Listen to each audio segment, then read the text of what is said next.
السلام عليكم ورحمة الله وبركاته. أعزائي متابعي قناة سمارت تيوب، السكن من أكتر الأشياء اللي لازم نكون مركزين ودارسين وإحنا بنختاره.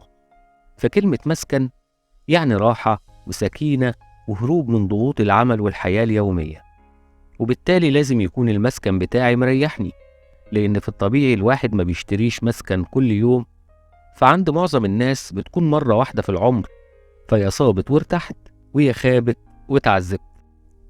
زي ما اتكلمنا عن مزايا وعيوب السكن في الدور الأرضي في فيديو قبل كده، هنتكلم النهاردة عن السكن في الدور الأخير. لو بتفكر تسكن في الدور الأخير وحاولت تاخد رأي الناس، هتلاقي ناس بتأيد فكرتك، وهتلاقي ناس تانية بتقولك ابعد عن الدور الأخير. طب مين الصح ومين الغلط، وآخد قراري إزاي؟ قبل ما نتكلم عن السكن في الدور الأخير، حابب أوضح الفرق بين 4 حاجات مش عايزك تتلخبط فيهم عشان هنحتاجهم بعد كده. ركز معايا.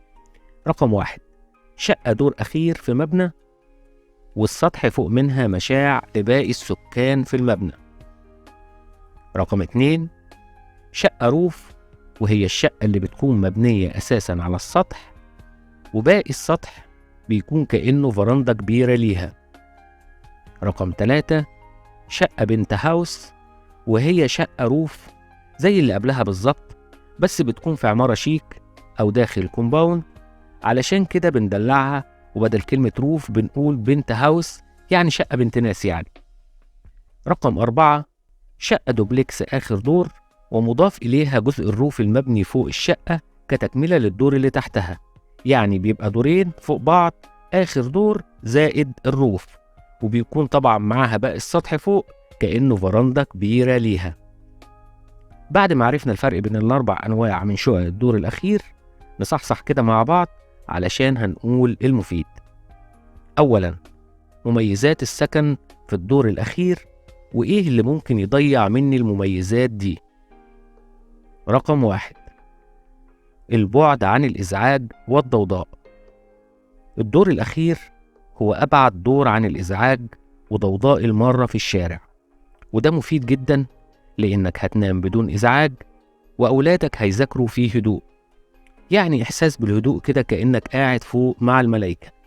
إلا إذا، هو في بعد كده إلا إذا؟ أيوة، إلا إذا حضرتك ساكن في دور أخير والسطح فوق منك مشاع لباقي سكان العمارة، وفجأة حد من الجيران الحلوين قرر هو وأسرته يقضوا يومهم فوق السطح، وهاتك يا جري وصوت عالي ودبدبة، وكده ما بقاش في راحة وبقت قلة راحة، وهتضطر تطلع تتكلم معاهم، وفي ناس بتفهم وتحس وفي ناس هتخليك تنفعل. لكن لو ساكن في روف أو بنت هاوس أو دوبلكس أخير زائد روف، مش هتلاقي أي إزعاج لأن السطح جزء من شقتك. ميزة رقم 2، الخصوصية. الدور الأخير معروف بزيادة الخصوصية، وبالتالي محدش بيكون كشفك أو جرحك، ومش أي حد ماشي في الشارع طبعا ممكن يتلصص عليك زي الدور الأرضي مثلا. رقم 3، الفيو والإطلالة. الطلة والمنظر من الدور الأخير مختلف تماما عن أي دور، وبتكون مسافة الرؤية أوسع، فهتحس بإطلالة جميلة، سواء كنت بقى ساكن بتطل على شارع أو حدائق أو بحر أو داخل كومباوند. رقم 4، الأمان. الدور الأخير بيكون آمن من إنه يتسرق، إلا إذا، برضو أيوة، إلا إذا كنت ساكن في مبنى ملاصق لمبنى آخر.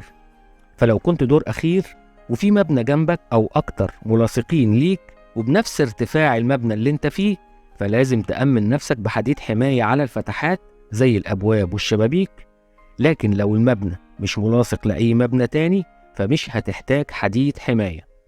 ونفس الفكرة برضو لو السطح فوق منك مشاع، هتحتاج حديد حماية، لأن الحرامي ممكن ينزل بحبل من فوق السطح أو على المواسير، فخلي بالك. رقم 5، الدور الأخير أقل عرضة للحشرات والآفات، إلا إذا في حالة شقة دور أخير والسطح مشاع وفرشة الرمل اللي تحت بلاط السطح مليانة نمل، والبلاط فوق مش مسقي كويس، فالنمل كده كده هيزورك في فصل الصيف لأنك أقرب واحد ليه. حالة تانية، شقة دور أخير والسطح مشاع، والسطح مليان كراكيب، وبالتالي زي ما احنا عارفين الكراكيب والسطح يعني أبراز وفران، وممكن يجيلك كل ده برضو لو في مبنى ملاصق ليك سطحه فيه أبراز وفران. لكن لو هتسكن في دور أخير مفيش مبنى ملاصق ليه وسطحه نضيف دايما وبلاطه مسقي ومفهوش كراكيب، مش هتلاقي أي مشاكل. ميزة رقم 6، السعر أقل.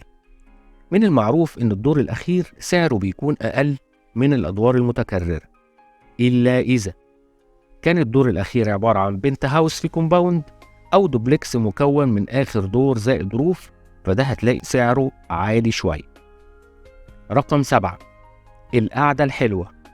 زي ما الدور الأرضي بيكون ملحق بيه حديقة في بعض الأحيان، الشقق الروف أو البنت هاوس أو الدوبلكس آخر دور زائد روف بيكون ملحق بيهم باقي السطح كفرندة كبيرة ممكن تعمل فيها قعدة ممتعة ليك والكل اللي بيزورك، فتقدر تستقبل ضيوف في أي وقت.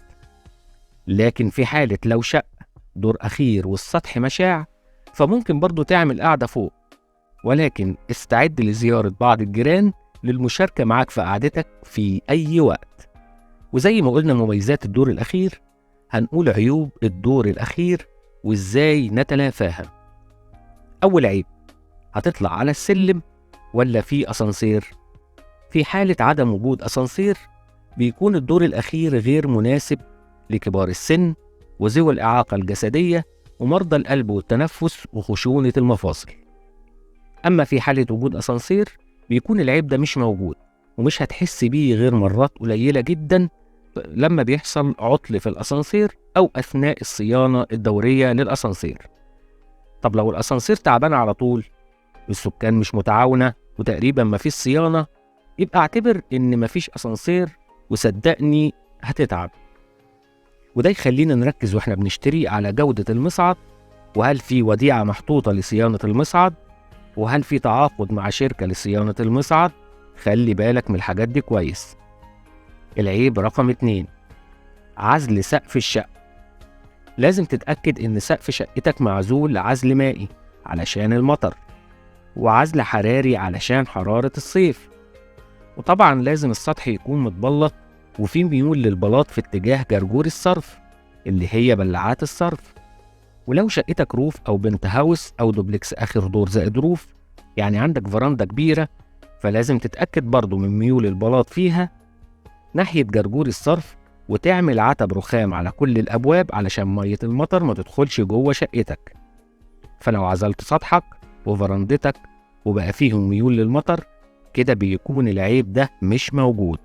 رقم 3، في معظم الأحيان بيكون وصول المية في مواسير التغذية ضعيف أو منعدم في الدور الأخير، وحل العيب ده إنك تعمل موتور مية خاص بشقتك بخط تغذية منفصل. رقم 4، في معظم الأحيان بتكون شقق الدور الأخير غير مرخصة، يعني مخالفة. وخلي بالك في مصر لو الروف غير مرخص ممكن يطلع له قرار إزالة، فقبل ما تشتري اتأكد إن الشقة داخل أدوار الرخصة وليها عداد كهرباء مستقل. رقم 5، ارتفاع تكاليف التشطيب والصيانة. الدور الأخير معروف إنه الأغلى في نقل الأساس والأجهزة الكهربائية والمون والمعدات، لأنها تطلع من الشارع لمكان الشقة في آخر دور. والمشكلة دي ليها رد برضه، إنك مش كل يوم هتشطب شقتك وتشتري وتنقل عفشك، فهي زي ما بيقولوا علقة تفوت وهتعدي. رقم 6، فوبيا المرتفعات. لو عندك فوبيا المرتفعات وبتخاف من الأماكن العالية أو حد من أفراد أسرتك، فالدور الأخير غير مناسب ليك بالمرة، وأنصحك بالدور الأرضي أو الأول بالكتير. رقم 7، تأمين الأطفال. لازم تاخد بالك من تأمين فتحات الشبابيك في الدور الأخير، وخصوصا لو جلسة الشبابيك واطية عندك وعندك أطفال. وفي نفس الحال سور البلكونة أو الفرندة في السطح لازم يكون آمن للأطفال، ما يكونش واطي. رقم 8، الاستثمار العقاري. ما تستثمرش فلوسك في شقة دور أخير من غير أسانسير، وبالذات لو دور فوق الدور الخامس، يعني الدور السادس فيما فوق. صدقني هتتعب جدا وهتتبهدل علشان تبيعها في المستقبل. رقم 9، الزلازل. لما بيحصل زلزال أكتر واحد بيحس بيه اللي ساكن في الدور الأخير، علشان كده يفضل السكن في المباني حديثة البناء مش القديمة. ولازم تكون عارف قواعد السلامة، هتعمل ايه وتتصرف ازاي لو حصل زلزال وانت في آخر دور، وده هنعمل له فيديو لوحده. دلوقتي احنا اتكلمنا عن كل المزايا والعيوب اللي كل الناس بخبرتهم أجمعوا عليها، وده علشان لو حابب تسكن في الدور الأخير يبقى الاختيار واضح قدامك، وتعرف ايه هي المميزات وتعرف تحافظ عليها وتستمتع بيها، وتعرف العيوب علشان تتلافاها وتعيش حياة سعيدة وبالتوفيق للجميع.